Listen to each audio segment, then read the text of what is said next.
Good afternoon, everybody. This is your County Executive Ed Day, and I want to thank you once again for joining us on our latest COVID-19 update here in Rockland County. I first want to address a few questions that have been repeated over the last few weeks, and we do have some additional information that we can share. Our regional control room, which consists of representatives of the governor's office and the 7 county executives of the Mid-Hudson region, were informed by the governor's staff on May 28th. I know the governor made an announcement subsequent to that. Well, we got the information on the 20th of May, and we did share that with our town supervisors and our mayors and other interested parties. That announcement was that municipal pools, HOA condo pools were authorized to be open. Private club pools were all authorized to be open with guidance to follow. That's what was left. The specific guidance that these pools should follow is posted on a link right now in the description of this video, which will be posted in the comments section, so you'll have an opportunity to see exactly what that says. To be clear, the pools are now allowed to be open. They're not mandated to be open. The decision to open a pool rests solely with its operator, whether it be a town government or other private entity. I'd like to highlight a bit of New York State guidance. First of all, and this relates to pools, of course. Ensure that all individuals maintain a distance of at least 6 feet from all others at all times, unless they're members of the same household. Anytime this distance cannot be maintained, wear a face covering that covers your nose and your mouth. This is straight out of the emergency order from the governor that goes back some weeks ago. For health and safety concerns, please do not wear your face covering into the water. It's just not a good idea. Limit the maximum size of a single group of people on the premise or in the water to 10 or fewer individuals. However, there may be more than one group on the premise or in the water, as long as they're able to be separated by at least 6 feet. So what they're saying is a group of 10 people, that should be the max in a group, not in a total pool area. We have some additional updates also. Some are pretty much hot off the press. New York will now allow gatherings of up to 25 people in regions that have entered Phase 3 of the New York Forward reopening process. The prior limit was 10. We are in Phase 3, so clearly you'll be able to have 24. We're going to Phase 3 next Tuesday. So that's when the 25 number will kick in. The governor also announced now that hospitals are now allowed to accept visitors at their discretion. You recall just last Thursday when we had this last update, that was not yet happening. Hospitals must follow the state guidelines for visitors, which include limiting visitation time, performing temperature checks, and requiring the face mask are worn. Remember something, some of the lowest levels of infection rates we have come in hospital, believe it or not. That's because everybody is protected, they have the proper equipment on, and they keep their hands clean and do those smart hygienic things. We also announced that beginning this Friday, June 19th, group homes will also be allowed to begin visitations. This has been something that has created much angst in this community. I've gotten many phone calls and communications about this, and I'm pleased to report that we have the okay for that now. I've spoken to a number of our local agencies, and I understand they have safety plans already in place and have been ready and waiting for this announcement. So this should be a seamless start, and I'm very happy to report this because, again, I know how people have felt about this, and properly so. This has been something the county executives of the Mid-Hudson region have been fighting for the last few weeks, and we are pleased to see the governor finally take action on this very important topic.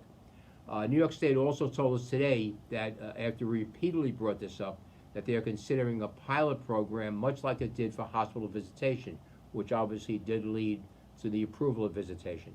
We want you to be able to visit your loved ones, regardless of what type of facility they are in, and we'll continue for the fight for this to be allowed.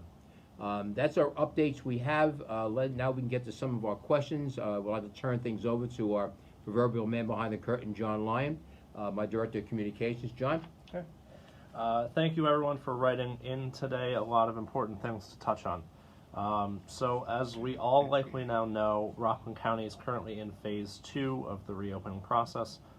What's the schedule for the following phases? Okay. Right now, we're currently on schedule to enter Phase 3 on Tuesday, June 23rd, and Phase 4 on Tuesday, July 7th. Clearly, anybody who's paying attention knows that July 7th is problematic for the obvious reasons. It's the birthday of our nation. This happened And I'm going to get into this more deeply. But this only happened because we started this clock on Tuesday right after Memorial Day. That is when everything started. If we had started, if we didn't have Memorial Day weekend, we could have started on Friday, and we wouldn't be dealing with this right now. And that just pushed the whole calendar up because it's 2 weeks between phases. Just want you to know that myself and the county executives who make up the Mid-Hudson Regional Control Room have been pushing to advance this timeline by just 4 short days. We would like to bump it up for a number of reasons. We could enter Phase 4 on Friday, July 3rd with that 2-week lag time, which had been preordained already, so we can leave that in place.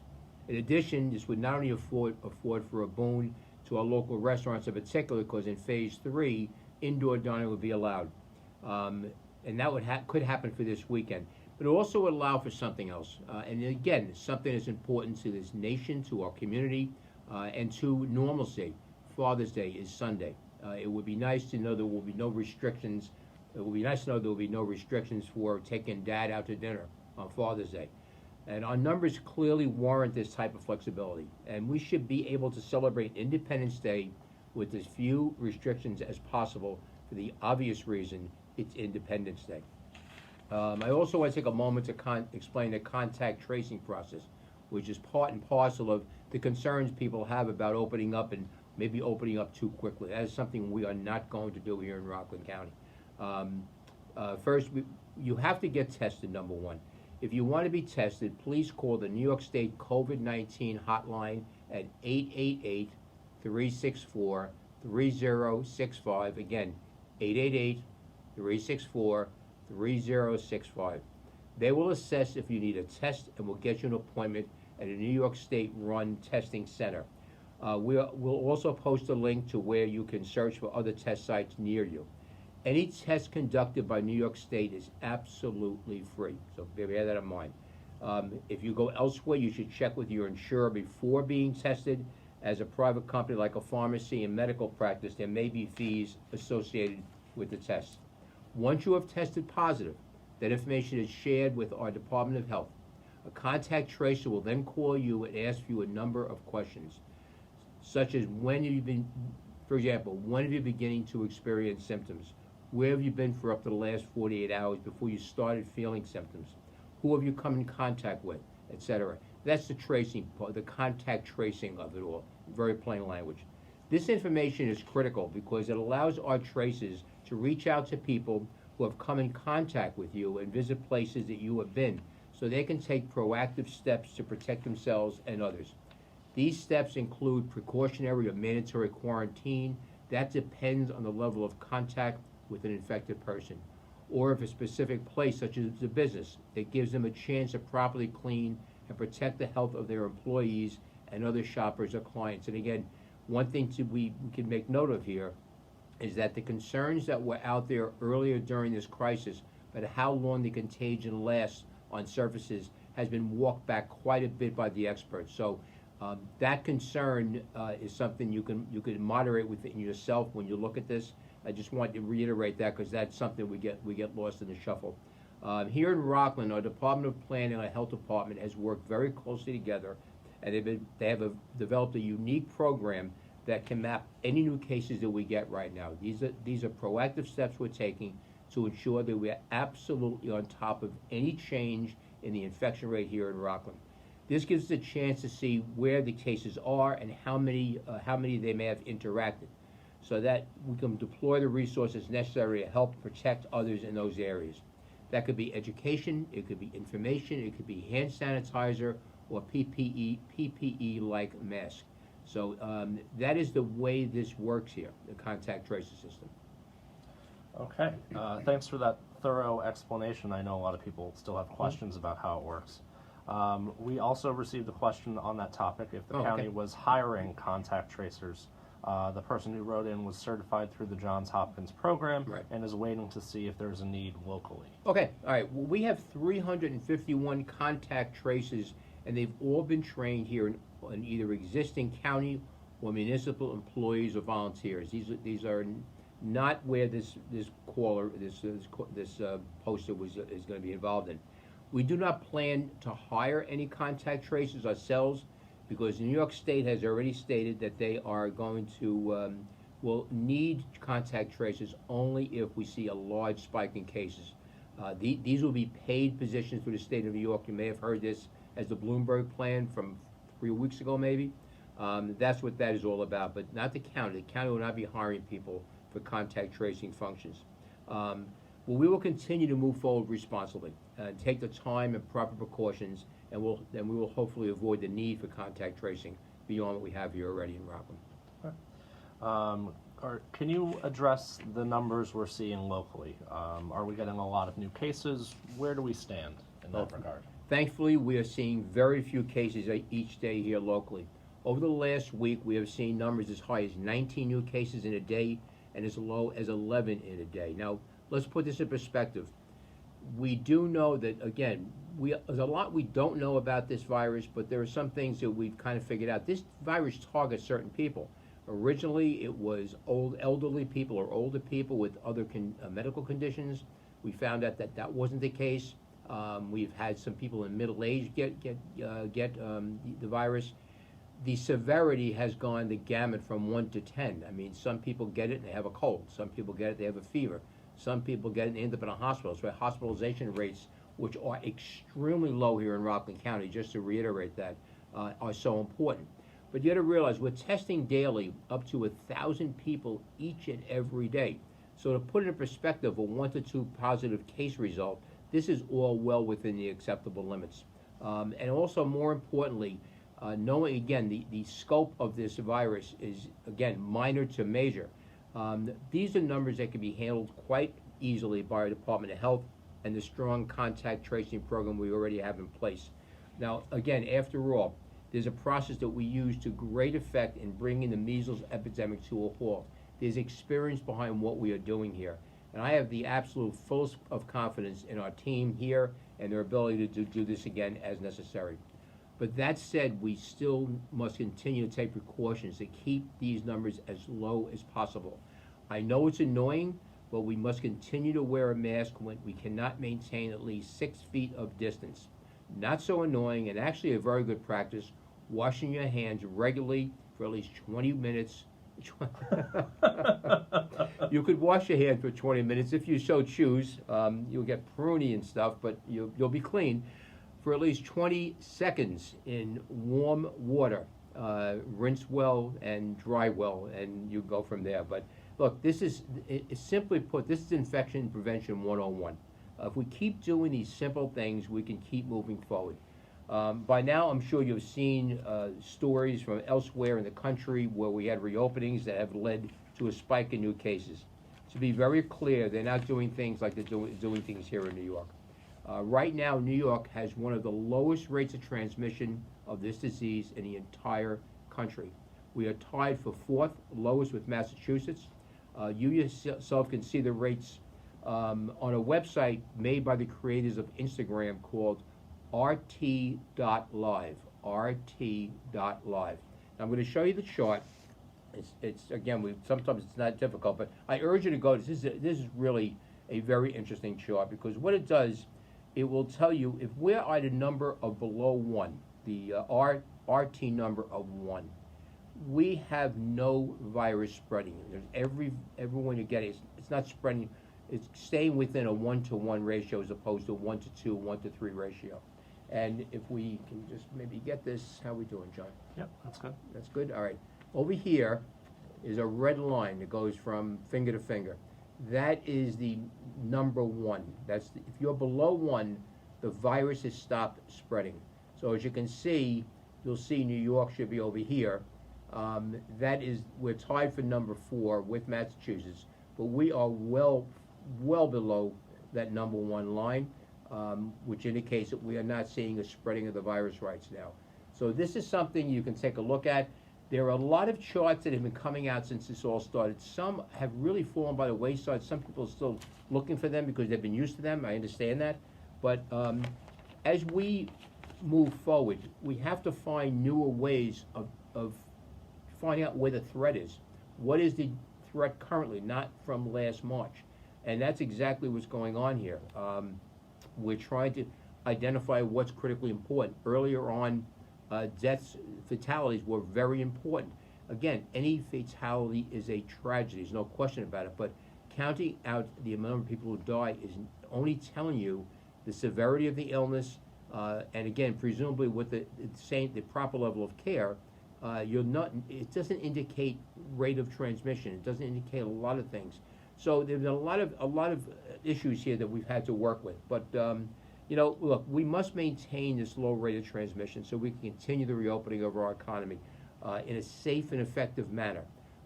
You've heard me say this before. Our motto is safety first and people always. I strongly believe we can balance both. We can make sure that we open our economy up in a facilitative manner as possible, but do so safely. And we'll bounce back stronger than ever before. Also, look, another issue that is tough in crisis management. A lot of what is being done is conjecture to some degree. It's a best guess based upon experience, the experience we've been seeing here. So it is a well-founded projection of action that's going on here. There are no absolutes. We don't have a immunization yet, a vaccine yet for this disease. We don't know if there's a natural immunity inherent when you receive this disease. We know antibodies help, but there's a lot we don't know. So I wouldn't say we're going in the blind, because obviously we're having great success, not just in the entire state, but even here in the Mid-Hudson region. And we're getting this success because we're taking what the seeming lessons are that we have, and also what has worked and what has not worked. So, and that's how we're going with this. Again, if you don't wear masks, you do not wash your hands, you do not social distance, what we've seen tells us we're going to slip backwards. I think it's pretty difficult to argue with that simple common sense approach right now. That would be absolutely devastating to our local business and all of our friends, family, and our neighbors that they employ. Not to mention these business owners, the vast majority happen to be our neighbors and our friends. But I have faith in the people in this county. Enforcement is very difficult here to do. It really falls to us to do the right thing and continue to do our part to move forward as safely as possible. So getting into some of the specifics that we're looking at as people test positive, businesses reopen. If an employee of a business is confirmed positive for COVID, right, is that business closed immediately for 2 weeks of quarantine, or is this something that's a function of contact tracing in the health department? Explain a little bit about that. Well, again, as I mentioned earlier, something along the lines of how long does the contagion last? Measles was a bear because that contagion was horrible. That was a contagion that was on a table, and you came by 2 hours later, touched the table, touched your face or your nose or your mouth. There was a 90% chance of you getting measles if you were not immune for whatever reason, of course. So this is not that, thankfully. But we begin with the contact tracing. That's how we start. We get all the information possible regarding who was sick, when they were sick, and who they have been exposed. And also, one thing I'm going to mention now, some may have heard that in New York City, the mayor has told the contact tracers not to ask whether people have been at protests. Now, that is an asinine thing to do, and I will say it straight out, and if I get quoted in the New York Post, that's fine. It is absolutely asinine. It's not a judgment of whether somebody's protesting or not. It's a real fact that you were interacting with other people in potentially direct contact. And it's kind of important to know that in order to protect that other person. So I don't know where the mayor is coming from, but that is not, and I repeat, not happening here in Rockland County. We go out, it's a medical effort, we go out to find out the facts, and we are looking for the facts to make sure that we keep people healthy and safe.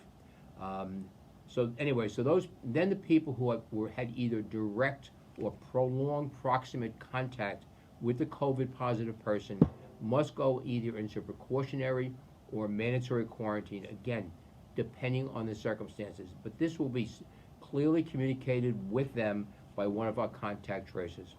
So really it depends on the level of exposure if the business itself has to close or not. Again, you have to get more details. This is why these interviews are so important. Unfortunately, these cases are not all clear-cut. It's the best judgment call, but we're going to err on the side of safety and health. So as people are going back to work, some are finding situations that may not be appropriate. Businesses that aren't following the proper guidelines, they have been essentially instructed to contact the New York State Department of Labor. They have a complaint form set up. This person is asking, are we alerted to these complaints and do we follow up with them? As the governor said that all complaints would be followed up by local government. Yes. Okay. Each county is made aware of complaints received by the governor's pause task force. They are sent to our district attorney, our sheriff, and our deputy commissioner of health. We have not been sent any complaints by the New York State Department of Labor, though I know we would, and we would take appropriate action as necessary. You can make a complaint to the task force. John mentioned Department of Labor if you work there in particular. But if you see something you believe is out of the bounds of what you understand should be, because you may not know, but you may have a suspicion, call 1-833-789-0470. Again, 833-789-0470, or via a link that we'll post in the comments section. That'll connect you with the pause task force, and they will communicate your information to us, and it'll be reviewed. And that's the best way to get information Absolutely. disseminated down Yes, to us. because what they'll do, they'll vet it, they'll take a look at it and see if it's, what their sense of it is, and whatever backup information they can provide us here in Rockland, they will provide as part of the communication. Exactly. Okay. And we've received a few questions about this recently. Are schools allowed to open?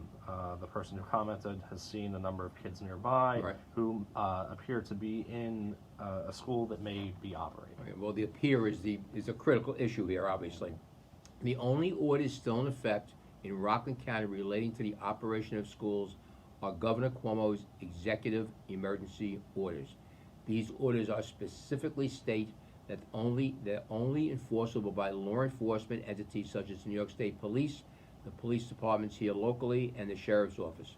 And I have to really discuss this because I've watched the governor, and again, I appreciate his leadership position here and what has been going on. You don't criticize leadership, whether it be right or wrong. He's making decisions. He's moving us in a direction he believes is appropriate. And at the end of the day, he's in that chair as governor to do that.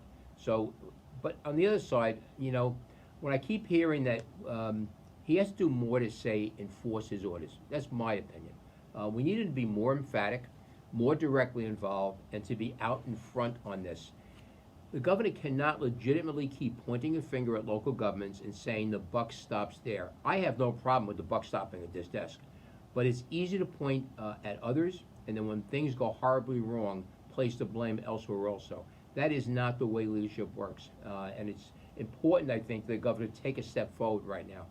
It is a climate right now, what has been coming out of Albany under the guise of police reform. Does he really believe that the police are going to wade into a crowd of thousands to enforce social distancing, to make sure people wear masks? Does he really believe that the police are going to go inside of a school or a house of worship and take children out of school or out of a house of worship? That is not reality, okay? And in my humble opinion, he is the leader. I acknowledge him for that. He has the bully pulpit. He needs to use that more effectively to gain compliance with his directives. Saying it is not making it right now, because the average person here in Rockland County who sees the rules being applied seemingly unequally demand that. And I'm speaking for the people of Rockland County right now.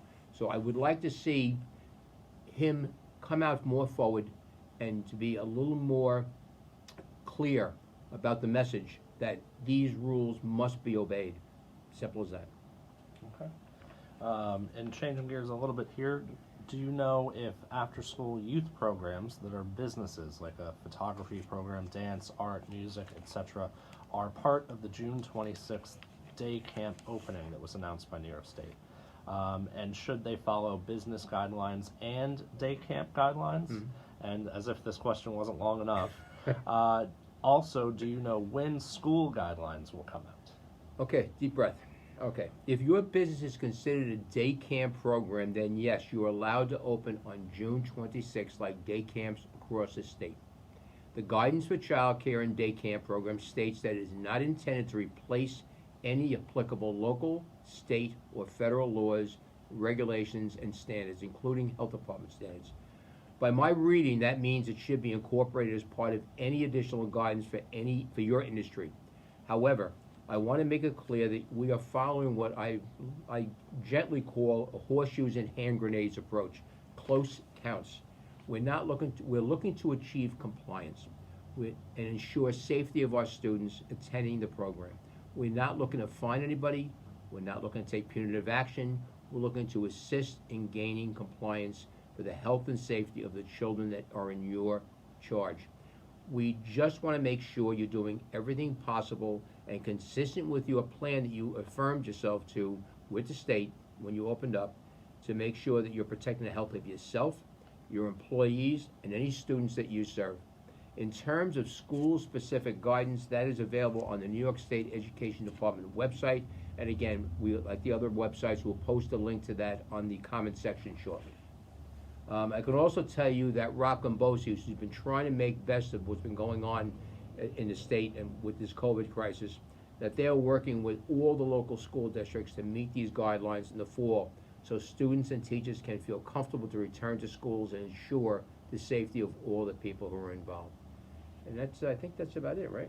Those are all the questions we received today. Okay. Well, look, in closing, again, we're going the right direction, and I think this one chart that I showed you earlier, I probably can't find all the papers all over the place, but anyway, here it is. This one chart here, I would request that people go to rt.live and take a look at this, because this is the most current measure that's being used to make sure that the reopenings stay tight, that we're doing things the right way. To the people of Rockland, I've said this before, I'm going to say it again. We're battle tested here when it comes to disease protection, prevention, identification, and what strategies we need to do to slow it down. We were looked at by the entire nation as being the one place that knew how to handle an infectious disease and shut it down. So that's what you have here in Rockland. You have talented people in county government who are the ones who pulled this off once before. I have the absolute and utter faith in their abilities to do it again. We have to believe a bit here. Again, there's a lot of anxiety out there. I've been out myself, like I said last time. I got my hair cut. I went out to dinner. It was really nice. It was really wonderful to be able to socialize again. That was just really great. I didn't realize how much I missed that, and I don't think you realize it until you actually get back to doing it again. Look, every step we take from getting out of bed in the morning comes fraught with some risk. We're not looking for anybody to have extreme risk. We're looking for people to get up, start their day, go to work, engage with people, enjoy their lives, and we need to work ourselves back to normalcy, and we will get there to normalcy. We'll be smarter and better for what we're going through, but I have every faith and belief we're going to be doing quite well sooner rather than later. And with that, have a wonderful afternoon. We're scheduled to see you again on Thursday at 4:15 for the latest update on the COVID-19 situation here in Rockland County. Have a wonderful afternoon.